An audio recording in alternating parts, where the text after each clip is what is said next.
ਡੰਡੌਤ ਬੰਦਨ ਅਨਕ ਬਾਰ, ਸਰਬ ਕਲਾ ਸਮਰੱਥ। ਡੋਲਨ ਤੇ ਰਾਖੋ ਪ੍ਰਭੂ, ਨਾਨਕ ਦੇ ਕਰ ਹੱਥ। ਵਾਹਿਗੁਰੂ ਜੀ ਕਾ ਖਾਲਸਾ, ਵਾਹਿਗੁਰੂ ਜੀ ਕੀ ਫਤਿਹ। ਗੁਰੂ ਰੂਪ ਗੁਰੂ ਖਾਲਸਾ ਸਾਧ ਸੰਗਤ ਜੀਓ, ਆਪਣੇ ਸਾਰਿਆਂ ਦੇ ਉੱਤਮ ਭਾਗ ਹਨ। ਆਪਾਂ ਨੂੰ ਸ਼੍ਰੀ ਜਪਜੀ ਸਾਹਿਬ ਦੀ ਕਥਾ ਸਰਵਣ ਕਰਨ ਦਾ ਸੁਭਾਗ ਪ੍ਰਾਪਤ ਹੋ ਰਿਹਾ ਹੈ। ਸਾਰੀ ਸੰਗਤ ਮਨ ਚਿਤ ਬੁੱਧ ਨੂੰ ਇਕਾਗਰ ਕਰੋ, ਧਿਆਨ ਨਾਲ ਸਰਵਣ ਕਰਨਾ ਕਰੋ ਜੀ। ਆਪਾਂ ਨੇ ਇਹ ਕਥਾ 551 ਸਾਲੇ ਗੁਰਪੁਰਬ ਨੂੰ ਸਮਰਪਿਤ ਪਰ ਆਰੰਭ ਕੀਤੀ ਹੈ। ਅੱਜ ਆਪਾਂ ਨੇ ਪਹਿਲੀ ਪੌੜੀ ਦੀ ਵਿਚਾਰ ਕਰਨੀ ਹੈ। ਸਿੱਧਾ ਨੇ ਪੁੱਛਿਆ, ਹੈ ਬਾਲੇ, ਪਰਮਾਤਮਾ ਜਿਹੜਾ ਸਦਾ ਸਰਬ ਕਲਾ ਸੱਚ ਹੈ, ਉਸਦੀ ਪ੍ਰਾਪਤੀ ਕਿਹੜੇ ਸਾਧਨਾ ਕਰਕੇ ਹੁੰਦੀ ਹੈ? ਕਿਉਂਕਿ ਕਈ ਮਤਾਂ ਸੋਚ ਪਵਿੱਤਰਤਾ ਕਰਕੇ, ਕਈਆਂ ਨੇ ਮੌਨ ਧਾਰਨ ਕਰਕੇ ਤਥਾ ਸਮਾਧੀਆਂ ਲਗਾ ਕੇ, ਅਥਵਾ ਅਲਪ ਆਹਾਰੀ ਰਹਿਣ ਕਰਕੇ, ਅਤੇ ਕਈਆਂ ਨੇ ਵੇਦਾਂ ਸ਼ਾਸਤਰਾਂ ਦੇ ਲਗਾਤਾਰ ਪੜ੍ਹਨ ਕਰਕੇ ਉਸ ਦੀ ਪ੍ਰਾਪਤੀ ਕਥਨ ਕੀਤੀ ਹੈ। ਪਰੰਤੂ ਨਿਸ਼ਚੈ ਕਿਹੜਾ ਸਾਧਨ ਹੈ ਜਿਸ ਨਾਲ ਉਸ ਦੀ ਪ੍ਰਾਪਤੀ ਹੋਵੇ? ਆਪ ਜੀ ਨੇ ਇਹਨਾਂ ਚੌਹਾਂ ਵੱਖੋ ਵੱਖ ਸਾਧਨਾਂ ਦੇ ਯਤਨਾਂ ਦੀ ਵਿਆਖਿਆ ਕਰਕੇ ਦੱਸਿਆ ਕਿ ਜਦ ਤੱਕ ਅੰਤःਕਰਣ ਸ਼ੁੱਧ ਨਾ ਹੋਵੇ ਅਤੇ ਪਰਮਾਤਮਾ ਦੇ ਭਾਣੇ ਨੂੰ ਸਵੀਕਾਰ ਨਾ ਕੀਤਾ ਜਾਵੇ, ਤਦ ਤੱਕ ਕੋਈ ਵੀ ਯਤਨ ਉਸ ਦੇ ਦਰ ਨੂੰ ਪ੍ਰਾਪਤ ਕਰਨ ਦਾ ਸਫਲ ਨਹੀਂ ਹੋ ਸਕਦਾ। ਵਿਆਖਿਆ, ਪਹਿਲਾ ਸਾਧਨ, ਸੋਚੈ ਸੋਚ ਨਾ ਹੋਵਈ, ਜੇ ਸੋਚੀ ਲੱਖ ਵਾਰ। ਪਵਿੱਤਰਤਾ ਕਰਨ ਨਾਲ ਪਵਿੱਤਰਤਾ ਨਹੀਂ ਹੁੰਦੀ, ਭਾਵੇਂ ਲੱਖਾਂ ਵਾਰ ਪਵਿੱਤਰਤਾ ਕਰੀਏ। ਅਰਥਾਤ ਸਰੀਰ ਨੂੰ ਬਾਹਰੋਂ ਪਾਣੀ ਨਾਲ ਜਾਂ ਮਿੱਟੀ ਨਾਲ ਸਾਫ਼ ਕਰਨ ਨਾਲ ਅਤੇ ਅੰਦਰੋਂ ਨੇਤੀ ਧੋਤੀ ਕਰਨ ਕਰਕੇ, ਮਲ ਮੂਤਰ ਦੇ ਸਾਫ਼ ਕਰਨ ਨਾਲ ਅੰਤःਕਰਣ ਦੀ ਸ਼ੁੱਧਤਾ ਹੀ ਨਹੀਂ ਹੁੰਦੀ, ਭਾਵੇਂ ਲੱਖਾਂ ਵੇਰ ਵੀ ਅਜਿਹੀਆਂ ਪਵਿੱਤਰਤਾਈਆਂ ਦੇ ਕਰਮ ਕਰਦੇ ਰਹੀਏ। ਵਿਆਖਿਆ, ਕਈ ਮਹਾਤਮਾ ਪਵਿੱਤਰਤਾ ਵਾਸਤੇ ਜਲਦੀਆਂ ਕਈ ਗਾਗਰਾਂ ਨਾਲ ਇਸ਼ਨਾਨ ਕਰਦੇ ਹਨ, ਸਰੀਰ ਨੂੰ ਮਿੱਟੀ ਸੁਆਦਕ ਨਾਲ ਮਾਂਜਦੇ ਹਨ, ਯੋਗ ਦੇ ਸਾਧਨਾਂ ਦੁਆਰਾ ਆਂਦਰਾਂ ਨੂੰ ਸਾਫ਼ ਕਰਕੇ ਅੰਦਰ ਦੀ ਪਵਿੱਤਰਤਾ ਸਮਝਦੇ ਹਨ। ਪਰੰਤੂ ਇਹਨਾਂ ਕਰਮਾਂ ਸਾਧਨਾਂ ਨਾਲ ਮਨ ਪਵਿੱਤਰ ਨਹੀਂ ਹੁੰਦਾ। ਸੋਚ ਕਰੈ ਦਿਨਸ ਅਰ ਰਾਤ, ਮਨ ਕੀ ਮੈਲ ਨਾ ਤਨ ਤੇ ਜਾਤ। ਸਰੀਰ ਦੀ ਪਵਿੱਤਰਤਾ ਦਿਨ ਰਾਤ ਕਰਦਾ ਹੈ, ਪਰ ਸਰੀਰ ਸਾਫ਼ ਕਰਨ ਨਾਲ ਮਨ ਦੀਆਂ ਬੁਰਾਈਆਂ ਦੀ ਮੈਲ ਦੂਰ ਨਹੀਂ ਹੁੰਦੀ।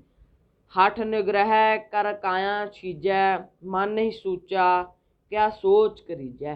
ਹਠ ਧਾਰਨ ਕਰਕੇ ਜਪਾਂ ਤਪਾਂ ਨਾਲ ਸਰੀਰ ਹੀ ਨਾਸ ਹੁੰਦਾ ਹੈ। ਜਦ ਮਨ ਨਿਰਮਲ ਨਹੀਂ ਹੋਇਆ ਤਾਂ ਫਿਰ ਸਰੀਰ ਦੀ ਪਵਿੱਤਰਤਾ ਤਥਾ ਸਾਧਨਾ ਕਿਸ ਕੰਮ ਹੈ? ਚੁੱਪੈ ਚੁੱਪ ਨਾ ਹੋਵਈ, ਜੇ ਲਾਏ ਰਹਾ ਲਿਵਤਾਰ। ਚੁੱਪ ਰਹਿਣ ਨਾਲ ਚੁੱਪ ਸ਼ਾਂਤ ਨਹੀਂ ਹੁੰਦੀ, ਭਾਵੇਂ ਇਕਸਾਰ ਲਿਵ ਲਾ ਰੱਖੀਏ। ਅਰਥਾਤ ਮੂੰਹ ਦੀ ਗੱਲ ਬਾਤ ਬੰਦ ਕਰਕੇ ਚੁੱਪ ਰਹਿਣ ਨਾਲ ਮਨ ਚੁੱਪ ਨਹੀਂ ਹੁੰਦਾ, ਉਹ ਆਪਣੇ ਫੁਰਨਿਆਂ ਵਿੱਚ ਭੱਜਾ ਹੀ ਫਿਰਦਾ ਹੈ।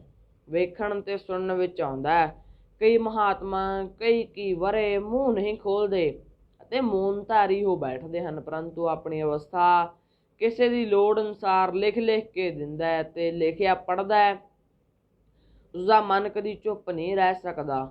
ਸੋ ਮੂੰਹੋਂ ਚੁੱਪ ਰਹਿਣ ਕਰਕੇ ਮਨ ਚੁੱਪ ਨਾ ਰਿਹਾ, ਉਹ ਆਪਣੀਆਂ ਲੋੜਾਂ ਥੋੜਾਂ ਦੇ ਅਧੀਨ ਹੋ ਕੇ ਲਿਖਣ ਪੜ੍ਹਨ ਵਿੱਚ ਲੱਗ ਕੇ ਭਟਕਦਾ ਹੀ ਰਿਹਾ, ਜਿਸ ਕਰਕੇ ਸਾਧਨ ਨਾਲ ਵੀ ਪਰਮਾਤਮਾ ਦੀ ਪ੍ਰਾਪਤੀ ਨਹੀਂ ਹੋ ਸਕਦੀ।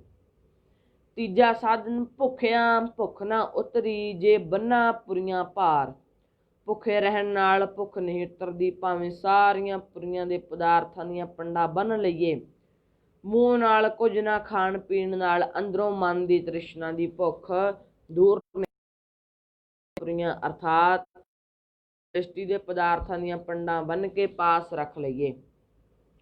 ਕਈ ਲੋਕ ਭੋਰਿਆਂ ਵਿੱਚ ਬਹਿ ਕੇ ਚਲੀਹੇ ਕੱਟਦੇ ਹਨ, ਕਈ ਉਂਝ ਹੀ ਪੌਣ ਆਹਾਰੀ ਬਣ ਜਾਂਦੇ ਹਨ, ਪਰ ਮਨ ਤੋਂ ਪਦਾਰਥਾਂ ਦੀ ਵਾਸ਼ਨਾ ਦੂਰ ਨਾ ਹੋਣ ਕਰਕੇ ਕੋਈ ਨਾ ਕੋਈ ਨਵਾਂ ਸਾਜੀ ਹੀ ਰੱਖਦੇ ਹਨ। ਜੇ ਉਹ ਸੱਚਮੁੱਚ ਹੀ ਨਿਰਇੱਛਤ ਹੋ ਗਏ ਹੋਣ ਉਹਨਾਂ ਦਾ ਦਿਖਾਵਾ ਕਰਕੇ ਲੋਕਾਂ ਨੂੰ ਭਰਮਾਉਣ ਦੀ ਚੇਸ਼ਟਾ ਨਾ ਰਹੇ, ਪਰ ਉਹ ਮਨ ਦੀ ਭੁੱਖ ਕਰਕੇ ਹੀ ਸਾਰੇ ਪ੍ਰਪੰਚ ਰਚਦੇ ਅਤੇ ਲੋਕਾਂ ਨੂੰ ਪਤਿਆਉਂਦੇ ਹਨ। ਜੈਸਾ ਕਿ ਇੱਕ ਮਹਾਤਮਾ ਪਾਸ ਇੱਕ ਪੁਰਸ਼ ਨਿੱਤ ਹੀ ਬੜੀ ਸ਼ਰਧਾ ਭਗਤੀ ਨਾਲ ਜਾਇਆ ਕਰਦਾ ਸੀ।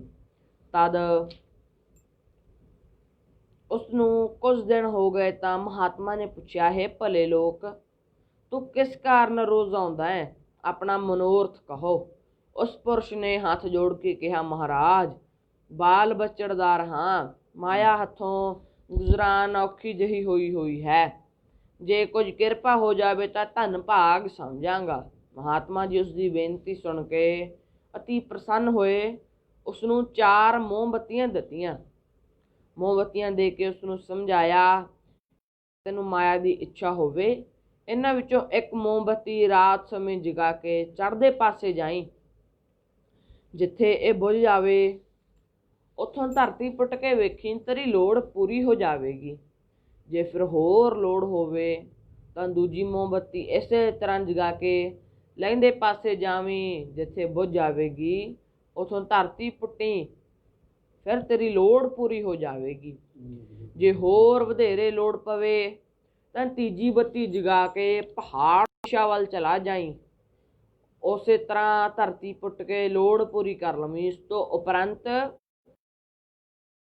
ਚੌਥੀ ਮੋਮਬੱਤੀ ਦੱਖਣ ਦਿਸ਼ਾ ਦੀ ਹੈ, ਇਹ ਨਾ ਜਗਾਵੀਂ ਤੇ ਨਾ ਦੱਖਣ ਦਿਸ਼ਾ ਵੱਲ ਜਾਵੀਂ। ਦੱਖਣ ਦਿਸ਼ਾ ਵਿਖੇ ਨੀਚਾਂ ਭੋਗਿਆਂ ਦਾ ਵਾਸਾ ਹੈ। ਸੰਤਾਂ ਦੀ ਇਹ ਗੱਲ ਸੁਣ ਉਹ ਪੁਰਸ਼ ਬੜਾ ਪ੍ਰਸੰਨ ਹੋਇਆ ਤੇ ਮੋਮਬੱਤੀਆਂ ਲੈ ਕੇ ਘਰ ਆ ਗਿਆ। ਘਰ ਆਣ ਕੇ ਰਾਤ ਦੇ ਸਮੇਂ ਪਹਿਲੀ ਮੋਮਬੱਤੀ ਜਗਾਈ, ਚੜ੍ਹਦੇ ਪਾਸੇ ਗਿਆ। ਜਿੱਥੇ ਬੁਝੀ ਉੱਥੋਂ ਧਰਤੀ ਪੱਟੀ ਤਾਂ ਪੈਸਿਆਂ ਦੀ ਦੇਗ ਨਿਕਲੀ। ਉਸਨੂੰ ਦੇਖ ਕੇ ਉਹ ਬੜਾ ਖੁਸ਼ ਹੋਇਆ। ਫਿਰ ਮਿੱਟੀ ਦਿਲ ਵਿੱਚ ਸੋਚਿਆ, ਇਹ ਤਾਂ ਹੁਣ ਆਪਣਾ ਹੀ ਮਾਲ ਹੈ, ਦੂਜੇ ਪਾਸੇ ਵੀ ਵੇਖ ਲਈਏ। ਇਸੇ ਤਰ੍ਹਾਂ ਲਹਿੰਦੇ ਪਾਸਿਓਂ ਰੁਪਇਆਂ ਦੀ ਦੇਗ ਨਿਕਲੀ ਅਤੇ ਪਹਾੜ ਦਿਸ਼ਾ ਤੋਂ ਮੋਹਰਾਂ ਦੀ ਦੇਗ ਪ੍ਰਾਪਤ ਹੋਈ। ਪਰ ਉਹ ਤ੍ਰਿਸ਼ਨਾ ਦਾ ਭੁੱਖਾ ਸੀ, ਉਸਨੂੰ ਇਤਨੀ ਮਾਇਆ ਨਾਲ ਵੀ ਰੱਜ ਨਾ ਆਇਆ। ਉਸਨੇ ਸੋਚਿਆ ਕਿ ਦੱਖਣ ਦਾ ਪਾਸਾ ਵੀ ਜ਼ਰੂਰ ਦੇਖਣਾ ਚਾਹੀਦਾ ਹੈ, ਉਸ ਪਾਸਿਓਂ ਸ਼ਾਇਦ ਲਾਲ ਜਵਾਹਰ ਹੀ ਪ੍ਰਾਪਤ ਹੋਣਗੇ। ਇਸੇ ਤਰ੍ਹਾਂ ਆਪਣੀ ਤ੍ਰਿਸ਼ਨਾ ਦੀ ਭੁੱਖ ਦੇ ਅਧੀਨ ਹੋਇਆ ਉਹ ਦੱਖਣ ਦਿਸ਼ਾ ਵੱਲ ਗਿਆ।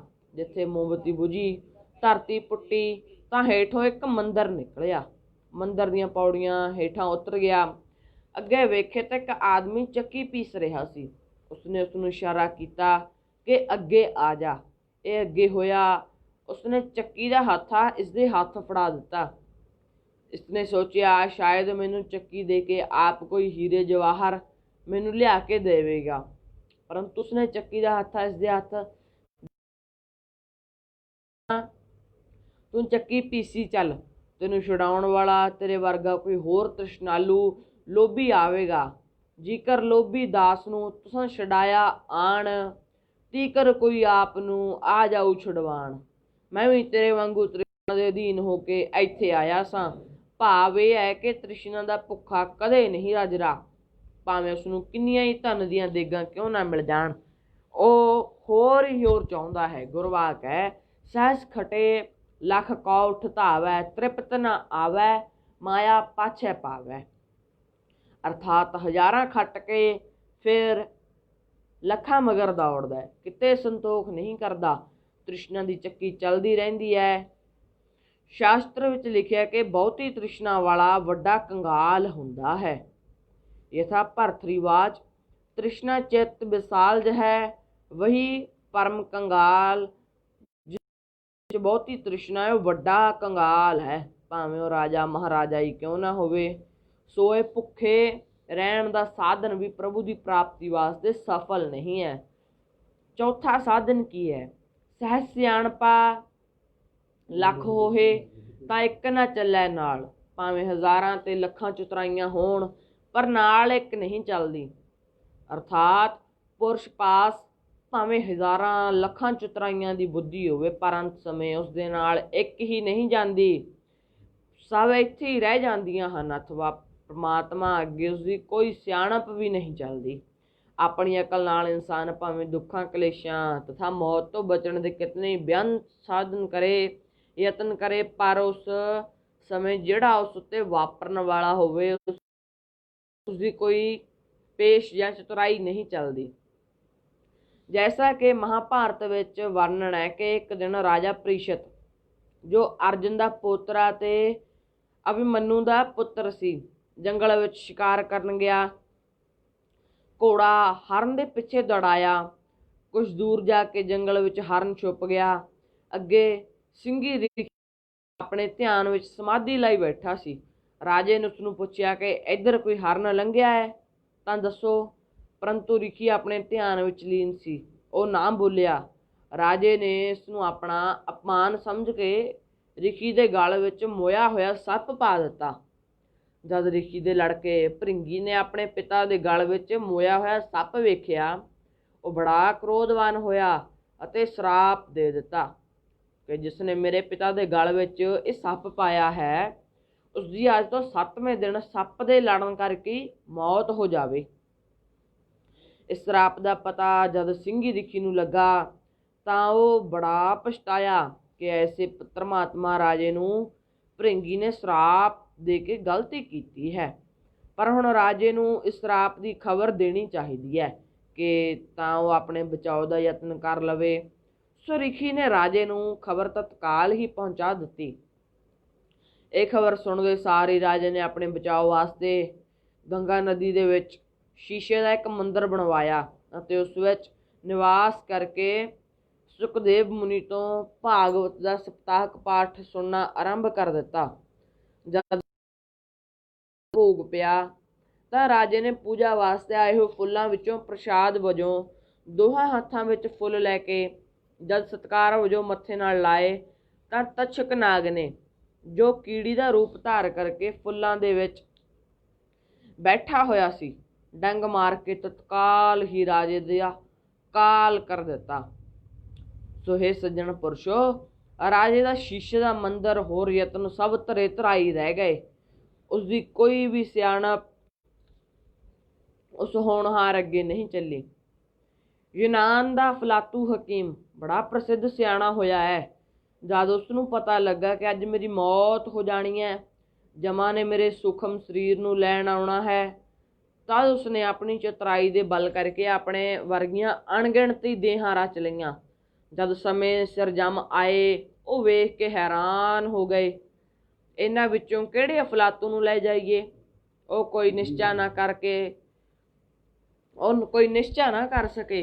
ਵਾਪਸ ਜਮਰਾਜ ਪਾਸ ਚਲੇ ਗਏ। ਜਮਰਾਜ ਨੇ ਖਾਲੀ ਮੁੜਾਉਣ ਦਾ ਕਾਰਨ ਪੁੱਛਿਆ ਤਾਂ ਜਮਦੂਤਾਂ ਨੇ ਆਪਣੀ ਅਸਮਰੱਥਾ ਪ੍ਰਗਟ ਕੀਤੀ।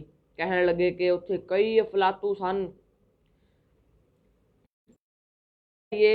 ਧਰਮਰਾਜ ਨੇ ਦੂਤਾਂ ਦੀ ਗੱਲ ਸੁਣ ਕੇ ਉਹਨਾਂ ਨੂੰ ਸਮਝਾਇਆ ਕਿ ਤੁਸੀਂ ਜਾਓ, ਮੂਰਤੀਆਂ ਦੀ ਉਸਤਤੀ ਕਰੋ ਕਿ ਵਾਹ ਵੀ ਵਾਹ, ਇਹਨਾਂ ਦਾ ਕਾਰੀਗਰ ਬੜਾ ਹੀ ਸਿਆਣਾ ਹੈ, ਕਯੂਣਤਾ ਹੀ ਨਹੀਂ ਛੱਡੀ, ਬਹੁਤ ਸੁੰਦਰ ਹਨ।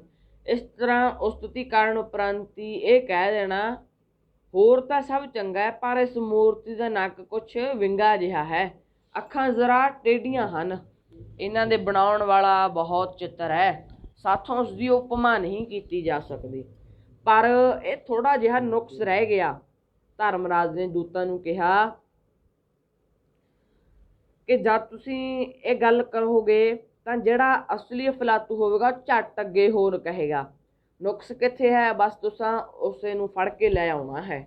ਧਰਮਰਾਜ ਦੀ ਸਿੱਖ ਮਤ ਅਨੁਸਾਰ ਜਦ ਜਮਾ ਨੇ ਮੁੜ ਅਫਲਾਤੂ ਕੋਲ ਪਹੁੰਚ ਕੇ ਇਸੇ ਤਰ੍ਹਾਂ ਹੀ ਕੀਤੀ ਤਾਂ ਅਸਲੀ ਅਫਲਾਤੂ ਝੱਟ ਬੋਲ ਪਿਆ, ਕਿਹੜਾ ਨੁਕਸ ਹੈ, ਸਭ ਠੀਕ ਹੈ। ਬਸ ਜਮਾ ਨੇ ਝੱਟ ਬਾਹੋਂ ਫੜ ਕੇ ਅੱਗੇ ਲਾ ਲਿਆ ਤੇ ਧਰਮਰਾਜ ਦੇ ਹਾਜ਼ਰ ਕੀਤਾ। ਇੰਨੀ ਸਿਆਣਪ ਦੇ ਹੁੰਦਿਆਂ ਵੀ ਵੇਖੋ ਅਫਲਾਤੂ ਦੀ ਇੱਕ ਨਾ ਚੱਲੀ।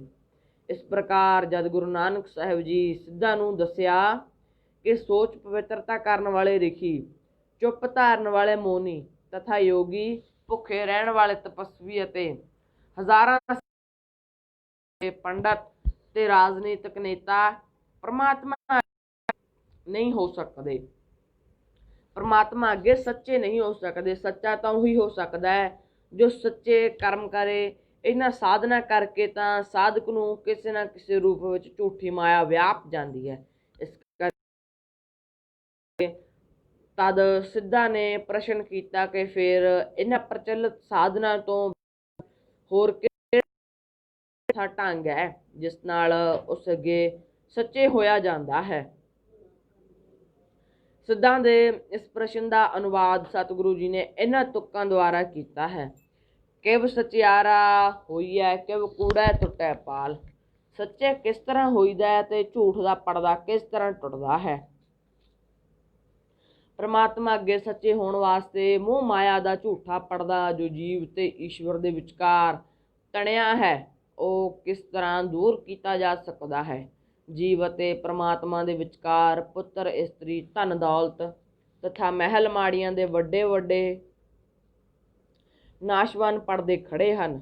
ਇਹਨਾਂ ਨੂੰ ਦੂਰ ਕੀਤੇ ਤੋਂ ਬਿਨਾਂ ਜੀਵ ਦਰਗਾਹ ਵਿੱਚ ਸੱਚਾ ਨਹੀਂ ਹੋ ਸਕਦਾ। ਸੋ ਇਸ ਯਤਨ ਵਾਸਤੇ ਕਿਹੜਾ ਸਾਧਨ ਕੀਤਾ ਜਾਵੇ। ਆਪ ਜੀ ਨੇ ਫਰਮਾਇਆ, ਹੁਕਮ ਰਜ਼ਾਈ ਚੱਲਣਾ ਨਾਨਕ ਲਿਖਿਆ ਨਾਲ। ਪਰਮਾਤਮਾ ਦੇ ਹੁਕਮ ਵਿੱਚ ਚੱਲਣ ਕਰਕੇ ਜੋ ਉਸਨੇ ਜੀਵ ਦੇ ਨਾਲ ਲਿਖ ਦਿੱਤਾ ਹੋਇਆ ਹੈ ਸੱਚੇ ਹੋਈਦਾ ਹੈ। ਪਰਮਾਤਮਾ ਨੇ ਧੁਰ ਤੋਂ ਹੀ ਜੀਵ ਦੇ ਕਰਮਾਂ ਅਨੁਸਾਰ ਉਸਦੇ ਭਾਗਾਂ ਵਿੱਚ ਆਪਣੇ ਹੁਕਮ ਦੀ ਲਿਖ ਦਿੱਤਾ ਹੋਇਆ ਹੈ। ਉਸਦੇ ਅਨੁਸਾਰ ਚੱਲਣਾ ਅਰਥਾਤ ਭਾਣੇ ਵਿੱਚ ਰਹਿਣਾ ਹੀ ਸਚਿਆਰ ਹੋਣ ਦਾ ਸਾਧਨ ਹੈ। ਜੀਵ ਭਾਵੇਂ ਲੱਖਾਂ ਤੇ ਹਜ਼ਾਰਾਂ ਸਾਧਨ ਕਰੇ ਪਰ ਜਦ ਤੱਕ ਪਰਮਾਤਮਾ ਦੇ ਹੁਕਮ ਵਿੱਚ ਨਹੀਂ ਚੱਲਦਾ, ਉਸਦੀ ਰਜ਼ਾ ਨੂੰ ਨਹੀਂ ਮੰਨਦਾ, ਤਦ ਤੱਕ ਉਸਦਾ ਕੋਈ ਸਾਧਨ ਸਫਲ ਨਹੀਂ ਹੁੰਦਾ। ਅਤੇ ਵੇਦ ਪਾਠ ਤਦ ਹੀ ਸਫਲ ਹੋ ਸਕਦੇ ਹਨ ਜਦ ਇਹ ਜੀਵ ਉਸ ਸਿਰਜਣਹਾਰ ਸਰਬ ਸ਼ਕਤੀਮਾਨ ਪਰਮਾਤਮਾ ਦੇ ਹੁਕਮ ਦੇ ਭਾਣੇ ਨੂੰ ਮਿੱਠਾ ਕਰਕੇ ਮੰਨਦਾ ਹੈ। ਹੁਕਮ ਮੰਨਿਐ ਹੋਵੇ ਪ੍ਰਵਾਨ ਤਾਂ ਖਸਮੈ ਕਾ ਮਹਿਲ ਪਾਏ ਸੀ।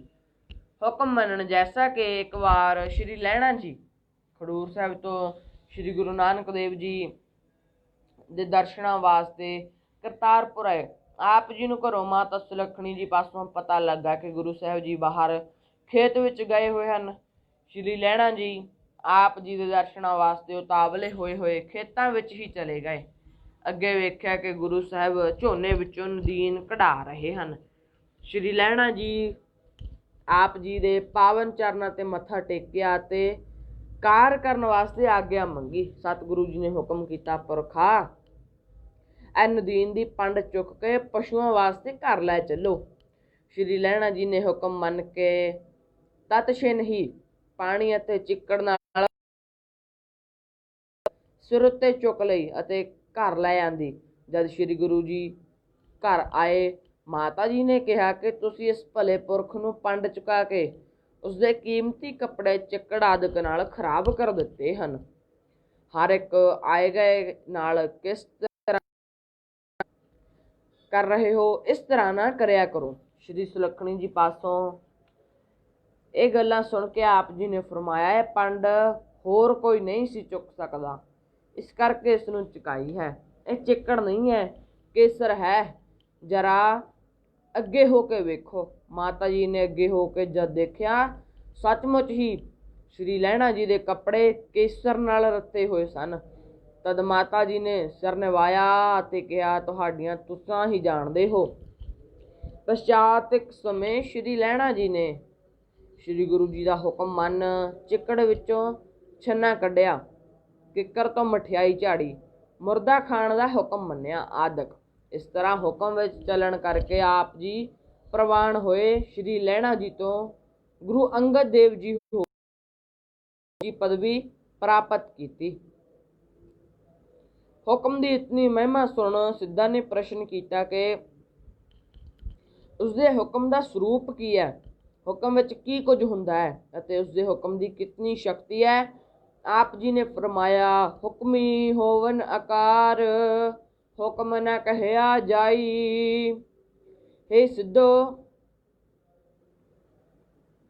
ਹੁਕਮ ਨਾਲ ਸਾਰੀ ਸ੍ਰਿਸ਼ਟੀ ਦੇ ਪਸਾਰੇ ਹੁੰਦੇ ਹਨ, ਹੁਕਮ ਕਥਨ ਨਹੀਂ।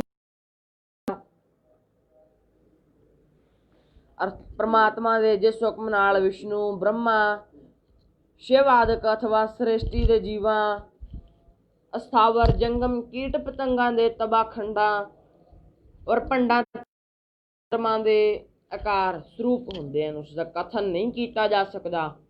वो हुक्म कितनी शक्ति ते कितने बल वाला है।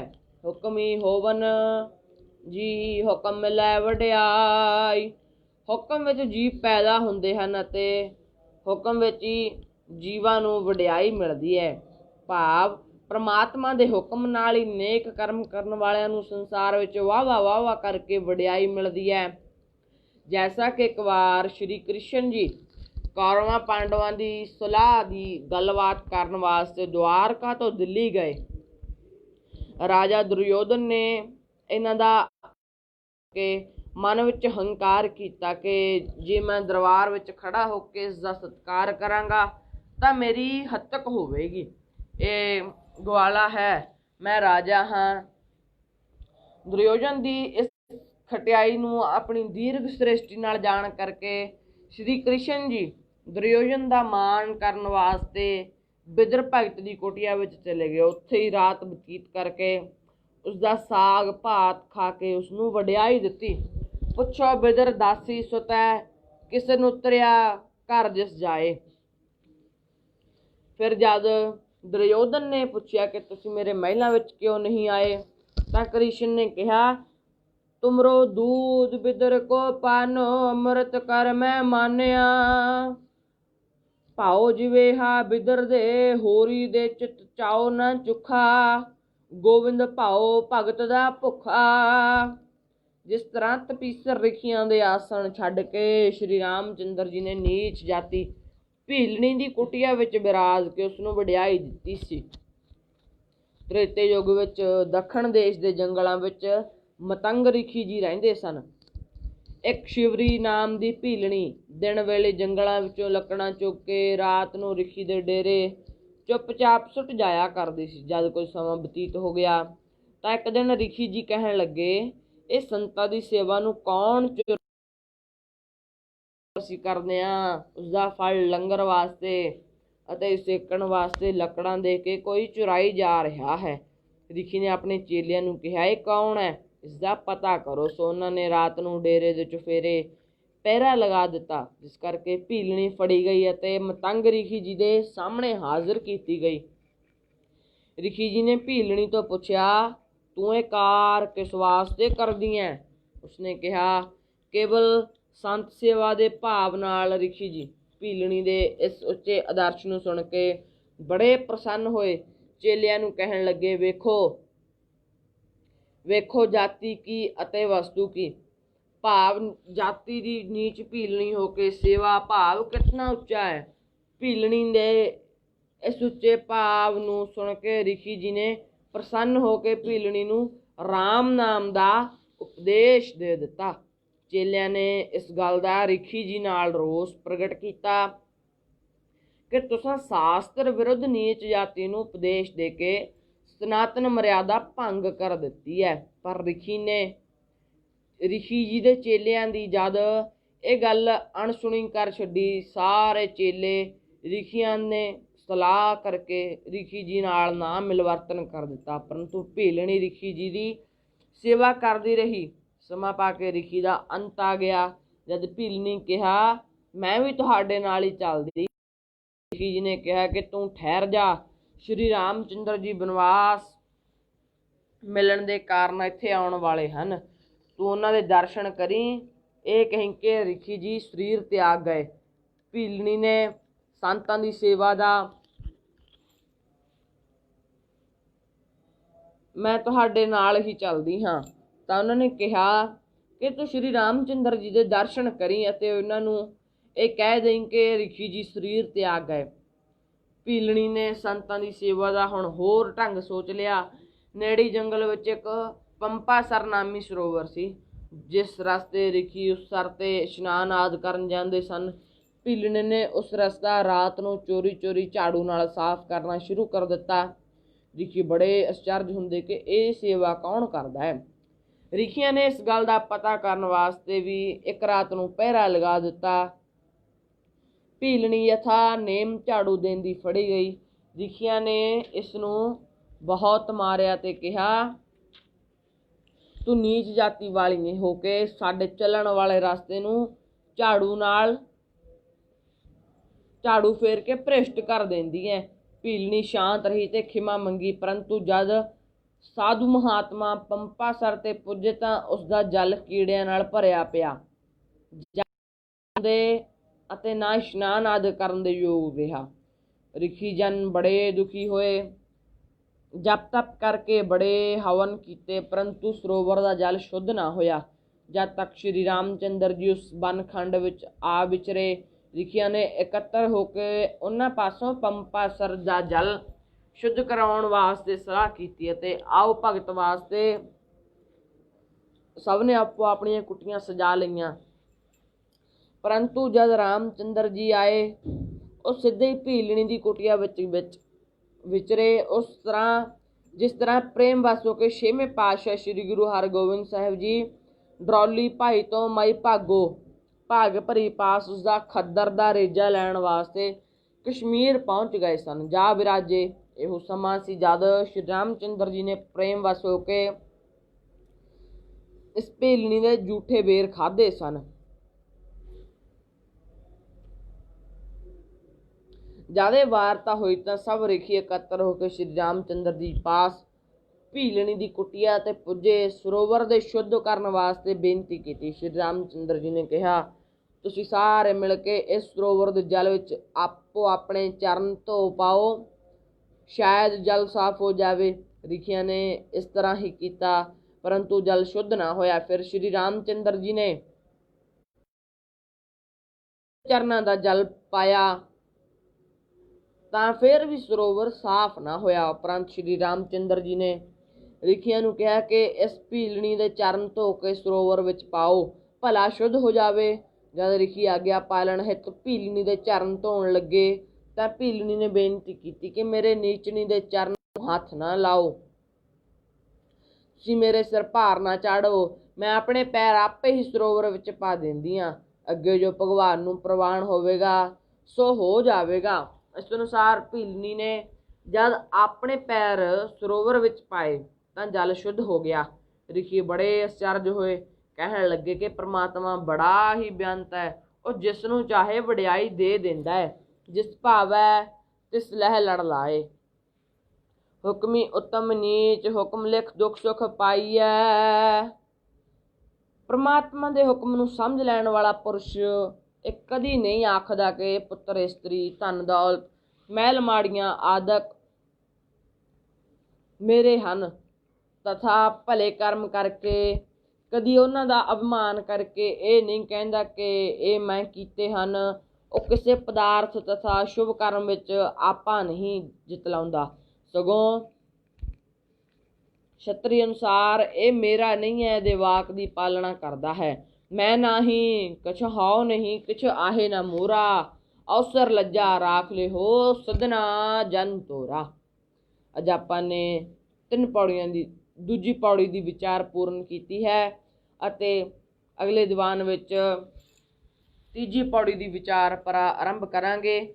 ਗਾਵੇ ਕੋ ਤਾਣ ਹੋਵੇ ਕਿਸੇ ਤਾਣ, ਇਸ ਦੀ ਵਿਚਾਰ ਆਪਾਂ ਅਗਲੇ ਦੀਵਾਨਾਂ ਵਿੱਚ ਕਰਾਂਗੇ। ਬੋਲਦਿਆਂ ਵਿਚਾਰਦਿਆਂ ਅਨੇਕਾਂ ਹੀ ਗਲਤੀਆਂ ਮੁਆਫ ਕਰਨੀਆਂ।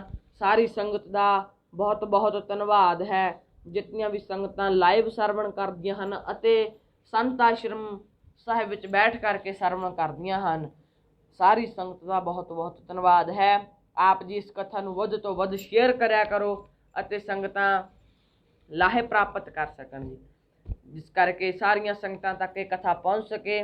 ਸੋ ਸਾਰੀਆਂ ਸੰਗਤਾਂ ਬੁਲਾਓ ਫਤਿਹ ਸਾਹਿਬ ਆਖੋ। ਵਾਹਿਗੁਰੂ ਜੀ ਕਾ ਖਾਲਸਾ, ਵਾਹਿਗੁਰੂ ਜੀ ਕੀ